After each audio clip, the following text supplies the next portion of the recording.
अहमदनगर जिल्ह्यातल्या संगमनेर तालुक्यातील बोटा परिसरातले नागरिक गेल्या 15 दिवसांपासून भीतीच्या वातावरणात जगतात। गेल्या 15 दिवसांपासून आवाजासह जमीन हादरण्याचे प्रकार घडत आहेत आणि नाशिकच्या मेरी संस्थेच्या भूकंप मापन यंत्रावर भूकंपाची नोंद 2.3 ते 2.8 रिश्टर स्केल इतकी झाली आहे।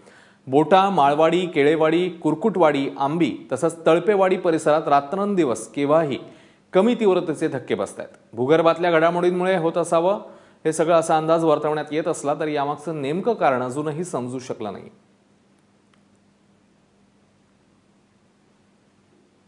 आम्हाला 1 तारखेला मोठा धक्का जाणवला आणि आता सोमवारी 8 तारखेला 4:22ला सगळ्यात जास्त जाणवला। पण आमच्याकडे काय कुणी येत नाही, प्रशासन कुणी आलं नाही आणि छोटे मोठे धक्के आमचे चालू आहेत। लहान लहान मुलांना बायका आहे त्यांनी आपलं असं कागदाचं शेड केलंय, त्याच्यामध्ये झोपतात एवढ्या थंडीमध्ये।